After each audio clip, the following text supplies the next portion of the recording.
తెలంగాణలో ఇకపై ఎలాంటి బెనిఫిట్ షోలు ఉండవు. సినిమా టికెట్ ధరలు పెంచేది లేదు. ఇది తాజాగా తెలంగాణ సినిమాటోగ్రఫీ మంత్రి కోమటిరెడ్డి వెంకటరెడ్డి ప్రకటన. పుష్ప 2 ప్రీమియర్ సందర్భంగా సంధ్య థియేటర్ వద్ద జరిగిన ఘటన. దాని తదనంతరం పరిణామాలు అసెంబ్లీలో సీఎం రేవంత్ రెడ్డి ప్రకటన చేశారు. Allu Arjun press meet. ఇది ప్రస్తుతం 2 తెలుగు రాష్ట్రాల హాట్ టాపిక్ మారాయి. టికెట్ రేట్లు పెంచేది లేదని తెలంగాణ సర్కార్ నిర్ణయం తీసుకోబోదని చెప్పి సంక్రాంతి సినిమాల వసూలుపై తీవ్ర ప్రభావం చూపే అవకాశం ఉందని చెప్పి వారు అన్నారన్నమాట. ఇక పుష్ప 2కు భారీ ప్రోత్సాహకం. అల్లు అర్జున్ కథానాయక సుకుమార్ దర్శకత్వంలో వచ్చిన యాక్షన్ థ్రిల్లర్ పుష్ప 2 రూల్ మైత్రి మూవీ మేకర్స్ నిర్మించింది. డిసెంబర్ 5న ప్రపంచవ్యాప్తంగా విడుదలైన ఈ సినిమాకు ఇప్పటివరకు ఏ ప్రభుత్వం ఇవ్వని విధంగా తెలంగాణ సర్కార్ టికెట్ ధర పెంచేందుకు అవకాశం ఇచ్చింది. అంతేకాదు విడుదలకు ముందు రోజు అంటే డిసెంబర్ 4న పెయిడ్ ప్రీమియర్ షోలకు అనుమతి ఇచ్చింది.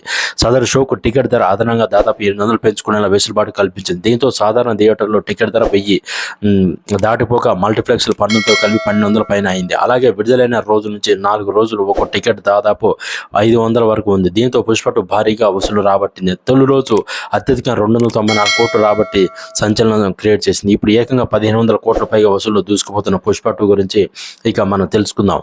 ఇక్కడ వరకు బాగానే ఉన్న మరోవైపు సంధ్య థియేటర్ వద్ద జరిగిన ఘటనపై పోలీసులు కేసు నమోదు చేసి దర్యాప్తు చేపట్టారు. ఇందులో భాగంగా అల్లు అర్జున్ అరెస్ట్ చేయడం సర్వత్రా చర్చనీయాంశమైంది. ఆ తర్వాత ఆయనపై బెయిల్పై బయటకు కూడా వచ్చారు. ఈ ఘటన ప్రతిపక్షాలు ప్రభుత్వంపై విమర్శలు గుప్పించడం, అల్లు అర్జున్ పరామర్శించేందుకు ఆయన ఇంటికి సినీతార క్యూ కట్టడం వంటి ఘటనలు సామాజిక మాధ్యమాల వేదిక తీవ్ర చర్చ జరిగింది. ఈ క్రమంలోనే అసెంబ్లీ వేదిక సీఎం రేవంత్ రెడ్డి థియేటర్ ఘటన తదనంతర పరిణామాలపై తీవ్రంగా స్పందించారు.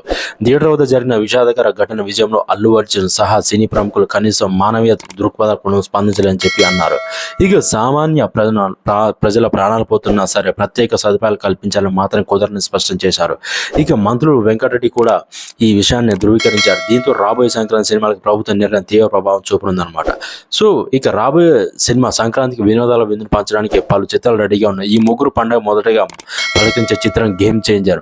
రామ్ చరణ్ కథానాయక శంకర్ దర్శకత్వం రూపొందించిన ఈ పొలిటికల్ యాక్షన్ జనవరి 10న విడుదల కానుంది. దాదాపు 450 కోట్ల బడ్జెట్తో దిల్ రాజు ఈ మూవీని నిర్మించారు. పుష్ప 2కి ఇచ్చినట్టే స్పెషల్ ప్రీమియర్ అనుమతి లభిస్తుంది. టికెట్ ధరల పెంపుతో పాటు బెనిఫిట్ షోకి అనుమతి వస్తుందని చిత్ర బృందం అందుకు తగిన ఏర్పాట్లు కూడా సిద్ధమవుతూ చేస్తుంది. పుష్ప 2 దాటేలా వసూళ్లు రాబట్టే అవకాశం ఉందని అంచనాలు కూడా వేశారు. అయితే ఇప్పుడు తెలంగాణ సర్కార్ ప్రకటనలో గేమ్ చేంజర్ వసూళ్లు తారుమారే పరిస్థితి నెలకొంది. బెనిఫిట్ షోలకి సంగతి పక్కన పెట్టే టికెట్ ధరల పెంపునకు మాత్రం అనుమతి ఇవ్వబోని చెప్పి ప్రభుత్వం చెప్పింది. ఇక ఒక రకంగా షాక్ ఇచ్చినట్టే. మరోవైపు అటు సీఎం ప్రకటన, ఇటు అల్లు అర్జున్ ప్రెస్ మీట్ ఈ అంశం మరింత హీట్ ఎక్కింది. ఈ పరిస్థితుల్లో టికెట్ ధరల పెంపునకు అనుమతి ఇచ్చే అవకాశం లేనట్టు తెలుస్తుంది. ఇక గేమ్ చేంజర్తో పాటు సంక్రాంతికి బరిలో దిగనున్న మరో మూవీ డాక్ మహారాజా. బాలకృష్ణ కథానాయకుడు బాబీ దర్శకత్వం రూపొందుతున్న యాక్షన్ ఎంటర్టైన్మెంట్. ఇది మూవీ టికెట్ ధరల పెంపునకు కూడా అవకాశం ఉంటుందని భావించారు. తాజా నిర్ణయంతో వసూలు ఆశించిన స్థాయిలో వచ్చే అవకాశం లేదన్నారు.